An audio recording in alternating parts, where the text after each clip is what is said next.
Aloha! Welcome to the Travel Brain Trust. This is a travel series for experienced travelers with a love of discovery and adventure who appreciate elevated experiences, exclusive access, and insider information. I'm Martha Rhodes, and I'm here with Mimi Lichtenstein, my co-host. And we are luxury travel advisors, and we are bringing you our favorite travel experts from around the world every other week on this webcast series. Today we have Lindsey with us from Andaz Maui, and we're going to talk about, hi Lindsey.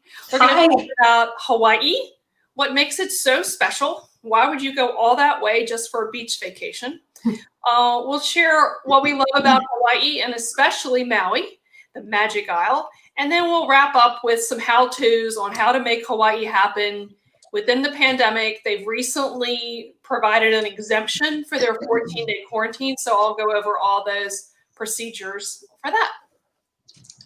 Thank you, Martha. Hi, Lindsey. Yes. Aloha. Aloha, ladies. Thank you so much for having me today. I'm excited.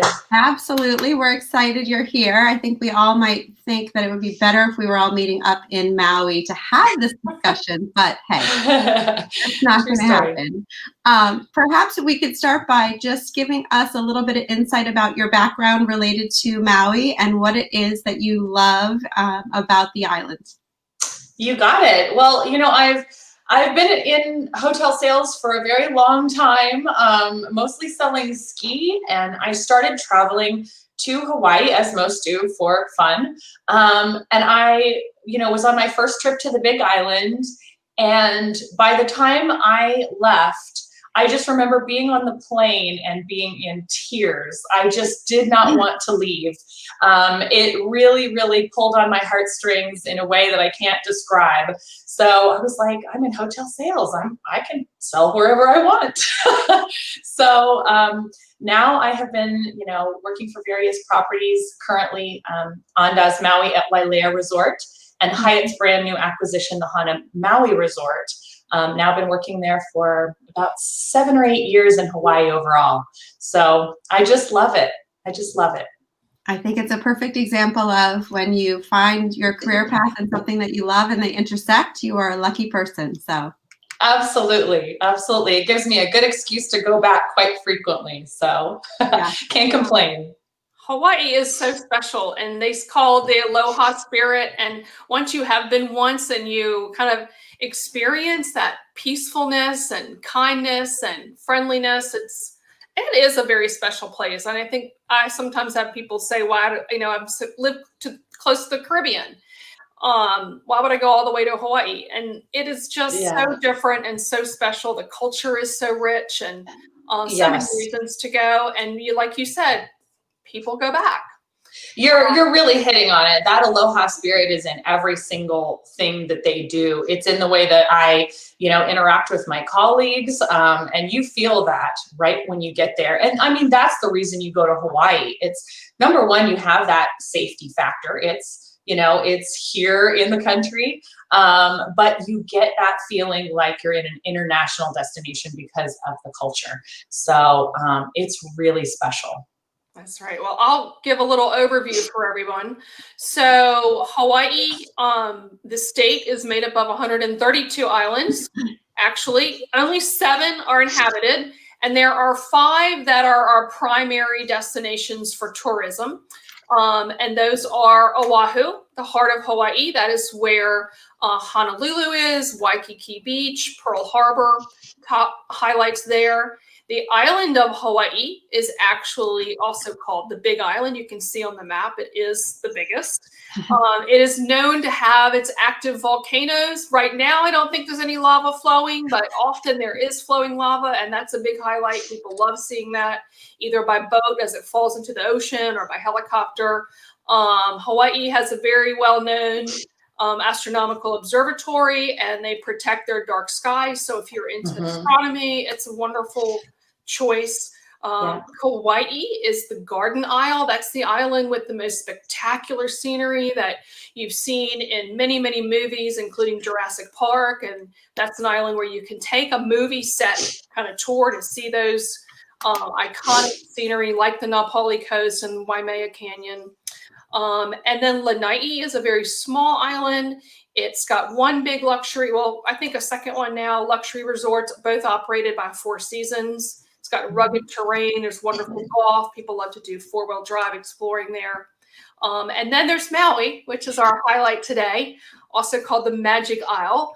I like to recommend Maui as a first stop, and Lindsay, you can add a few points here, but as a first island to visit for people, because it just seems to have a little bit of everything that's great about Hawaii. Beautiful beaches, quaint little towns, rural areas with beautiful lavender fields and pineapple plantations and these beautiful valleys and waterfalls and volcanoes. And you can even go out to the surfing goat dairy farm if you want to. And there's all these really wonderful little kind of hidden gems on Maui. But I think you're hitting the nail on the head. It's really kind of the most well-rounded island. And it really is quintessential Hawaii, is kind of what I like to say, because you don't have that hustle bustle crowdedness that you're going to see in that city life that you're going to see in Oahu. But we also don't roll up the sidewalks at night like you do kind of in Kauai. It's definitely, Kauai is very quiet, which is incredible as well. But I really love how Maui, has all that you are going to want if you're going to Hawaii. You have the waterfalls and all the incredible water sports and these beautiful island peaks that you can go and explore. But you can also do some great shopping. You have incredible like celebrity chef driven restaurants, and some great bars and kind of nightlife too. So there's really kind of something for everyone there. I think there's no reason not to go to Maui, I guess, is the point of this conversation. Absolutely. All right. Well, I just pulled up the blown up map of Maui, and perhaps Lindsay, you can walk us through kind of the different areas. I know that the two main resort, sort of luxury resort areas are focused on the west side of the island, and then there's some other areas around. So could you walk us through the different parts of the island? Oh, absolutely. So really there's going to be three main areas where guests are going to look at staying. I think that's probably the number one thing you're looking at when you're, heading out to Maui. So everybody's very familiar with the name Kapalua, and rightfully so. It is the most kind of touristy area on the island. That is going to be, where you've got just kind of rows and rows and rows of hotels, taller buildings, things like that. It is going to be where you're going to find the most cost-effective lodging on the island for the most part. But when you're looking at a more high-level kind of luxury experience for your stay, the other two areas you really want to consider are Kapalua and Wailea. Kapalua, you can kind of see there where she's pointing her mouse, is still on technically the west side of Maui. Kapalua is going to be home to the Ritz, to Montage as a couple top partners out there. It is a little bit more remote. So I always say you're going to want to have a car if you're out there, because you're going to want to drive into areas like Lahaina, where you have the nightlife, the restaurants, the shops, and stuff like that. There's not a whole lot out there in Kapalua itself. Wailea, it's a really nice area for residential stays. Yes. Often see repeat visitors staying in Kapalua. They're kind of going to stay in one place and not necessarily the first time visitor that's doing a lot of driving around and touring. Could not agree more. Once you've already kind of seen the island, you've been there, done that, and really you're just going to kind of relax and kick back a little bit more. Staying up there is incredible. I also personally love going to explore that side of the island, because you have places like Honolulu Bay and Kapalua Bay, which have some of the best snorkeling on the entire island. So really a beautiful spot up there. Don't get me wrong. Yeah. But I think, when you're coming to Maui as a first timer, I have a real soft spot for Wailea. That's where Andaz is located. It's definitely where you're going to find some of the most high-end lodging on Maui. You have the Wailea Beach Walk, which is a 5-mile stretch of kind of coastal pathway that really does connect all the different resorts. So you don't necessarily need a car when you're there. You have all the shops and restaurants and things like that right at your fingertips. But it's not as touristy. It's definitely going to be a more kind of quality experience there. So, yeah. Maybe we're going to dive in next to some of our favorite hotels, which will take me a second to figure out how do I get that up there? There we go. Awesome. Good job. It worked. It's always so nice when that happens. Anyway, so we put this together just to give a little bit of an overview. There's obviously different priorities people have when they're traveling, whether you're going with kids or adults. You want something romantic. You want something with a kitchen. So we thought it would be fun to look at a chart that gives us an idea a little more quantitatively how some of these resorts compare. And obviously there's so many qualitative factors that go into it that aren't on this spreadsheet, but this is like a good first way to look at them. At the top of the list, you'll see Kapalua, which has the Montage and the Ritz. Those are our two big partners. And if you look at that, what jumps out to me immediately is that the Montage has 50 rooms and the Ritz has 463. There are some like residential type area to Montage, so it is a little bigger than 50, but it's just a much smaller, more intimate property. And then just to walk you through what those different icons mean at the top, that next one over, and the one after that with the little cocktail glass is actually for swim up bars, because as Lindsay and Martha know, I'm always looking for a great swim up bar. And the next one is how many pools they have, and then whether or not they have a kids club. They all do, a little different on the pricing. And then a spa. Happily, every one of these has a spa. And the last column talks about the entry price point to, for sort of a basic level room to get into the hotel. And obviously they go up from there. So if we look at, I'm going to try and get us actually over to a picture of each of them. We'll start with Montage. So here's this is just a quick view of what Montage looks like.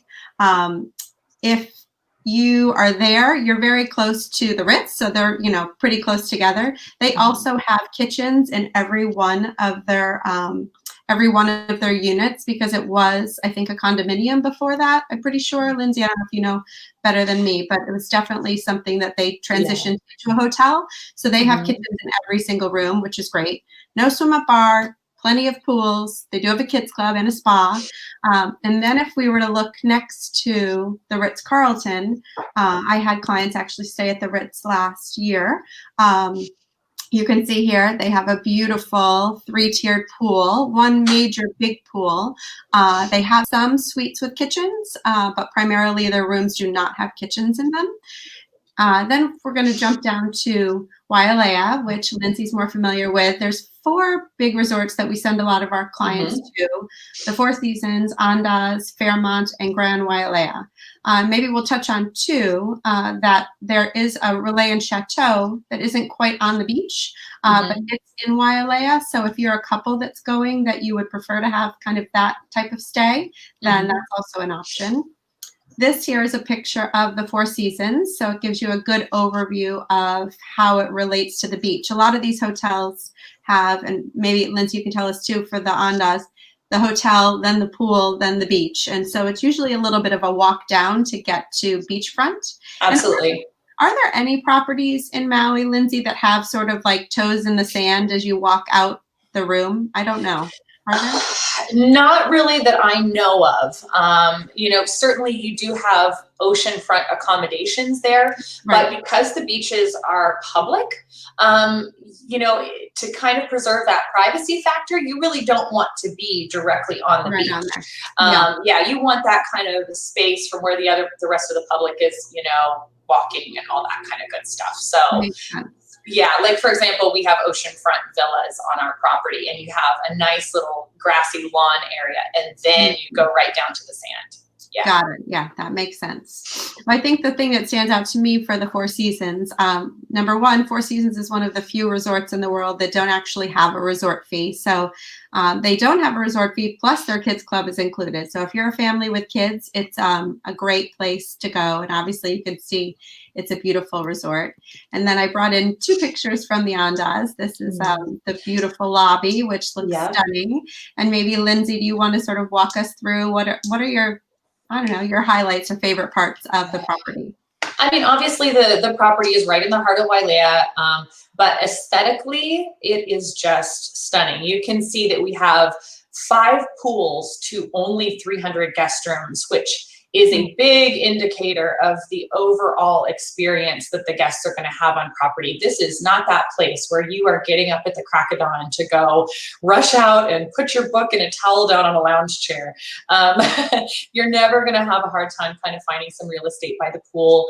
I think what's also really kind of unique about our property and the way that it's built is that we do really well with a wide variety of different kind of guests, whether you're families or, you know, the honeymooners that we're so well known with.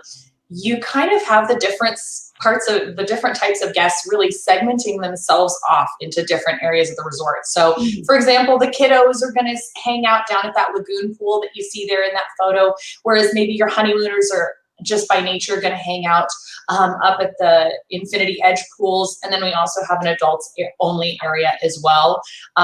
So everybody kind of finds their own little nook, which is incredible.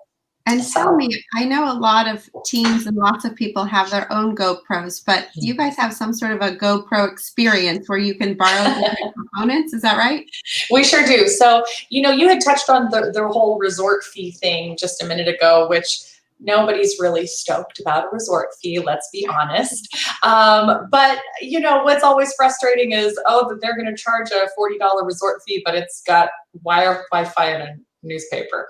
That's not the case with us. We actually found that it saves our guests a lot of money to have the resort fee because it's got so much packed in, and you know, the GoPro cameras, use of those throughout your stay is kind of one of those unique things. And then you can come up and use the GoPro editing software to get all your photos and your videos together so you have the folks back home something to show. But yeah, that resort fee is pretty packed. You've got outrigger excursions, mixology sessions, the kids club. It's a lot. I'm super excited because we're going to talk about experiences in a couple minutes, which is like my favorite part. All right, great. Well, that's a good overview. Thank you. And then let me flip over to, I think the next one that's up is the Fairmont Kealani. And you can see from, actually, I don't think you can see the little spreadsheet anymore, but the Fairmont is a very popular choice for families, I know. And Martha, I know you've sent quite a few families there. Maybe you can give us some insight into the Fairmont. Yeah, what's really nice about the Fairmont, one of the things is they have lots of rooms that are big rooms and 2 rooms with little wet bars, and you can put a family of 5 or 6 people in one room with plenty of space, a bed for everyone, and they allow that. So while having an absolutely beautiful grounds area in the Wailea region and these good rooms, it becomes a really nice value, and especially now because they are scheduled for a renovation and they've had to put it off a little bit. So their rates are a little bit better value than some of the other hotels in Wailea. So I think that makes it definitely worth a look. And they have some of the best restaurants in Hawaii at that hotel. So very well known. So you have access to that as well. So it's a good choice. Great. And I think you could essentially walk to and from, like you said, there was the beach walk, but a lot of these places, if you just want to put on some comfortable shoes, you can just get around. Oh, absolutely. The Wailea Beach Walk is, I mean, not only one of the most beautiful places to take a walk or a jog, but it really does make all the different resorts so accessible. Typically, you also have a complimentary shuttle that will run between all the resorts that helps you to get around as well. So very, very easy and convenient on that side of the island. There's Grand Wailea I see on the screen. we saved Grand Wailea. The biggest for last, Grand Wailea. Yeah. 776 rooms. They don't have kitchens in any of their units. So you would think, oh, maybe it wouldn't appeal to people with children. But as you can tell from the pool and that squiggly red and white thing that is actually a huge water slide, it is super attractive and appealing to people with kids. And oftentimes people say it's kind of the Disney World of Maui. So if that's the experience that you're looking for, you're not necessarily looking for quiet solitude, this might be the right place for you. I think I have heard that people who stay nearby, if they have children and the children see the pool at the Grand Wailea, that becomes something that they're going to be speaking to their parents about while they're there. Yes, don't mention this to your children if you're not going to take them there, Right. because you might get your trip harangued by the kids. It's definitely, I think, centered around that family experience. It's a beautiful property. You know, they did just undergo a renovation. The rooms are very sophisticated. You know, I think it's a great property, but it is that hustle bustle, kids running everywhere, you know, going on the water slides and stuff like that. So, you know, you might want to maintain your sanity and go stay at another resort sometimes and then go over there for the day or split up the trip a little bit. Yeah, that's a perfect example of, you know, to have some insights from people like us is helpful when you're planning. Just so if you want to end up at a place like this, you do, but if you don't, then you don't. So yes. Anyway, all right. Well, now we get to transition to experiences, which I don't know. I made this list and I have a longer list. So there's just so much to do on Maui and so many things to see that, you know, it can't possibly all be done in 1 week vacation. It cannot. You have to prioritize and maybe go back a few times. If we were to sort of split it up between, my thought was between land, adventure, in the water, and then in the air. Perhaps, Lindsey, you want to give us a little bit of insight into some of your favorite places or experiences? I mean, hands down, and I'm sure this is not news to anybody, but the road to Hana is going to be kind of your number one as a new visitor to Maui. That's going to be your number one thing. You get up early in the morning, you pack a picnic lunch, and you go drive along this windy coastal road all day. And you are constantly stopping and looking at waterfalls or going on hikes through bamboo forests. You might stop and pick up some banana bread from a local vendor there. That is your way to see the island. It can also be a little exhausting. So be prepared for a very long day. That's why I'm actually really excited to be representing Hana Maui Resort too, is offering guests an opportunity to stay on that side of the island so that you don't feel like, okay, I've reached the end of the road and now I have to turn all the way back and do it over again. So there's a lot to do on that side of the island. I think that's probably one of the number ones. And I do have, so cliff jumping is a favorite thing of my family, having 3 teenagers and a husband. This happens to not be from Maui, but it was a picture of cliff jumping that I had, so I threw it in there. It's actually in Minorca. But I think that that's one of the major, a big bonus of being up near Kapalua, because there are a couple of spots like this to jump off. We just cliff jumping in Hawaii, actually on our road to Hana Day. So it's there. Yeah. Yes, you can go to the pools of Ohio, I think is what it's called over there, and incredible jumping. Yeah. Yeah. And there's some right on the east side, the west side, the north side. So there's no shortage of jumping off of big rocks in Hawaii or in Maui. And then obviously snorkeling is a big deal. And this is one of the favorite spots to go snorkeling in the Molokini crater. And I know that normally you can do that either on a catamaran. They even have people who will take you out on Zodiac boats. So there's a few different options. And Lindsey mentioned this earlier, the outrigger canoe. That's a popular activity at a lot of the different resorts. Let's see, I think I have maybe one other. Whale watching is really popular in the winter time. And when you're out on one of those snorkeling trips, you don't have to take a separate whale watching trip. This the snorkeling trip to Molokini can include whale watching because they're just out there. Well, and you can get a little bit closer than you bargained for sometimes. If you're out there on one of those outrigger boats, these whales come very close to shore. So, and they are curious. They want to see you as much as you want to see them. So it can be just a magical, magical thing. Yeah. Well, I think another thing, Mimi. Oh, I'm sorry. I was going to say, the great thing about Maui is, I mean, the categories of things, water activities, wildlife, adventure, being active, sitting at a spa next to a pool, sitting on a beach, like you can do as much or as little as you'd like, all in the same place. Well, and that's why I think we cater so well to those multi-gen families, is because you have something for everyone, for all age groups. So, grandma's not going to be sitting back at the hotel going, oh gosh, what do I do? So it's a really special place in that way. And I think I'm going to put on my list going on a helicopter. I know you love the helicopter trip, Lindsay, because you were recommending that the other day. That is a must. If your clients have it in the budget to go to do a helicopter, I personally love Maverick. They've always been incredible to me. You do the helicopter trip over to Molokai. It is unbelievable. You see some of the highest waterfalls in the world, and it's also kind of a way to see one of the islands that most people do not get to actually go to. So hands down, run, don't walk. And I don't know if Maverick's the one, but some of them will do it with the doors open. So if you are slightly more adventurous, you can do that. Hopefully they have you strapped in. Yes, for sure.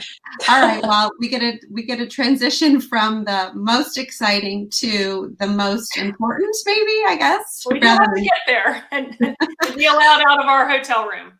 Yes, exactly.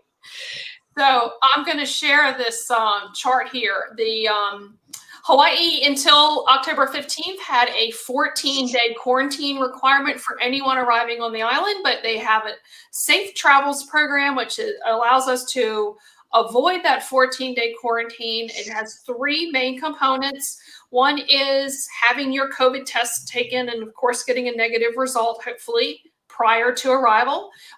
Then they have an online account system that everyone over age 18 must sign up for. It's called the Safe Travels account. And then when you arrive, you've got some online screening that's important. So things to know, please check back. Always, it changes. So I have the website there for you, hawaiicovid.com/travel. The tests that you get must be from one of their trusted testing partners. There's a long list of them, but some are in only certain parts of the country. So just know CVS and Walgreens are on the list. So that's pretty much everywhere. And it must be a nuclear amplified something test. NAAT. NAAT. Yes.